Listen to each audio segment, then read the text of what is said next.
Hello, everyone. I'm your host, Camille Elise, and we're here in Atlanta, Georgia at the Oasis Worship Center. And here I have Mr. Elvin with us, and he's actually going to introduce himself to you guys so you can be familiar with exactly who he is. Well, thank you for having me, Camille. I am Elvin Ross. I'm a film composer and filmmaker, and I've had a wonderful history and journey of composing music with Tyler Perry, and now I'm actually moving into creating my own films. Oh, I told you I have a monologue. Just let me know when you're ready. All right. So, actually, we're here at the collective, and the collective is a gathering for artists and musicians. So, what are some things that you actually spoke about? Because I know a lot of people, we were listening, we were talking about film, and you were talking about, building your career and networking and relationships. So, what are some takeaways that you would like the audience to know? So, my perspective is, not to ignore small beginnings. You have to go on this journey, and you can't ignore the small things, because that those small things may have the nuggets in there that actually fuel and thrust you into your destiny. So, for example, like I mentioned in the collective, that I was the fifth string keyboard player at a church, and I was stuck on playing on the keyboards, playing auxiliary, I'm sorry, like strings and bells and horns and stuff like that, but not knowing that God was preparing me to do strings and orchestral uh, on on um, on a level of where I'm scoring for film and TV now. So it was all preparation for me to be producing music at the level that I'm producing in that now. Absolutely. And also, I read about how your mother actually taught you piano. Yes. I think that's beautiful. We're talking about legacy, pretty much. Yeah. When you grow up, your parents want you to be better than Sure. they were, have a better life. Sure. And so, what would you say to um, in that aspect as a now director, musician? I mean, you have everything under your belt. You're a vet in the game right now. So, what would you say for those individuals whose career has become, evolved into um, national and also international publicity? Where people see you now. You have your own platform where you can create platforms for others. So, what advice would you give to those who actually are in the same platform but want to mentor other people, but yet, because mentorship does take a lot out of you. So, what would you say to those people who want to mentor others while yet pursuing their careers? Yeah. You know, uh, I like to let people in. Sometimes I'm working on something. You can come in and be quiet. You can come in and fix a sandwich for someone that's there. You know, you, but at least you're in the room and you become exposed to the things that are going on in the room, and you just never know what you will learn just being in the room. You become a product of your environment. So when you allow people in, you give and you pour out to them, and then God will send somebody else to pour into you. And I talked about the cup and saucer.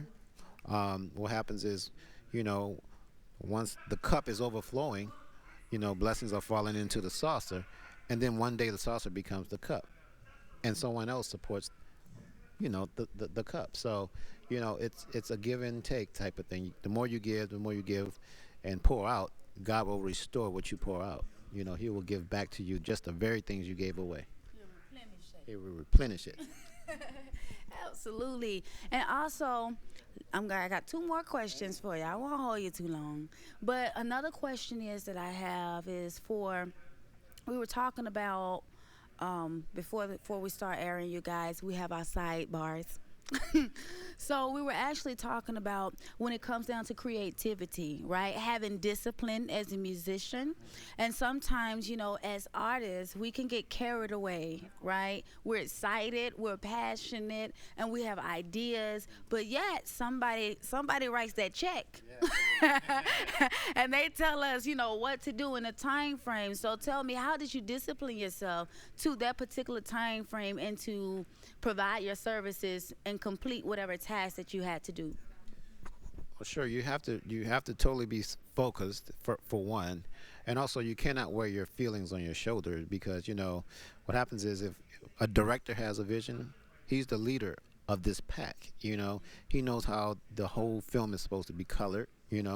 And so that's even from a musical perspective. So, you can't put your own spots on something and think that it's going to fly. Sometimes you have to, you know, understand that this is a creative vision that the director has, and you have to roll with that. So I discipline myself by allowing myself to go in as humble as I possibly can, knowing that I'm only here to support a vision, not to create one based upon another one. So I'm a supporting silent character. The music becomes a character. What role does this music play within this scene? Is it silent? Do we hear you more? Or you're aggressive? But you have to play your role just like the other actors are playing a role and being directed on screen. Absolutely, because music does tell a story. And our last question is, in your career, would you like to share with us a aha moment where, yeah, where you actually, learned from something? I've over the years I've learned a lot of things, but one thing that I learned in particular is one day Tyler Perry and I were walking down the street, and he was not the success that he is today, and he asked me one quick question. He's like, what are your dreams? And I was like, I don't know. I just want to play music. It's like, no, you got to get some dreams. You got to get some confessions.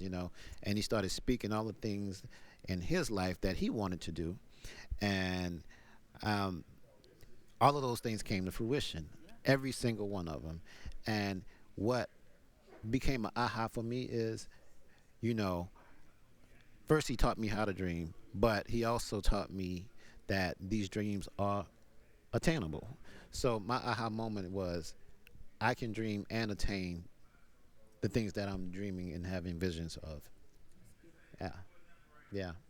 It's very true. Exposure like that Yeah, too. yeah. And you have to, exposure is a great part of it. But when you speak something, you just don't speak it and just leave it on the table. It's like, you can fix your dinner and leave it on the table and never eat it. You never be filled. So you have to speak it and then go for it. You just can't leave it there. You say, okay, yeah, I'm doing this and I'm going for it. And that's the perspective and adrenaline that I live with now. Absolutely. Yeah. Okay. And you talk about Tyler Perry, and you talk about how he, shared with you how to dream. Now you know how to dream and how to obtain the dream.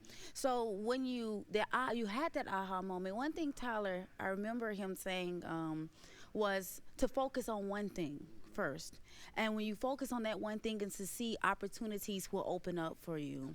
So what was that one thing that you absolutely focused on and then opportunities opened for you? Because like now you have a platform of multiple things and not just that one thing. I became very committed and loyal to his visions. I poured oil on his visions, on his products, on his projects. Meaning, I wasn't trying to create films or anything like that while I was working doing plays and TV shows. I was focused on just doing music for him. Although I was still growing at it, I didn't start out being great. We both came from a situation where, you just do it. He's great at what he does. And I was coming in trying to do music for his projects, and he was just giving me these opportunities. But I focused on just that, just getting better at creating music for his properties. And as I stayed on that vision and I stayed focused on, you know, being loyal to him but also loyal to my craft, you know, opportunities presented itself, and I was prepared when opportunity presented itself to produce other items outside of what I do for Tyler. Yeah. Okay. And our last question that we want to talk. I know, but we got one last question. We got one last question. We all, I asked all of the artists and guests here about the work-life balance. Like, yes, yes. So you have to have a balance. So how do you do your work-life balance? How do you manage that?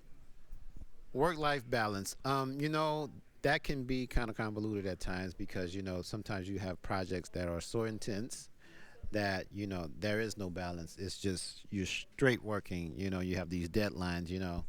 And you take a break. But what happens? You work hard, you play hard. So I may have a project that may last 3 months, and then I'm off 3 months. You know what I'm saying? So I work hard, and I expect everyone that's living with me, that's appreciating the benefits of my hard work, to be able to understand that and roll with me, and then we're gonna have a good time when those 3 months are over. And 3 months that I'm off, I got you. You know what I'm saying? So the balances may be different in different genres. In entertainment, sometimes you all in. It's not like 9 to 5. You go to work, you come home, and you leave work at. No, sometimes you're working through the night. So it's more seasonal than it is daily, if you will, in entertainment. Make sense? I'm on the road. My girl. Next question.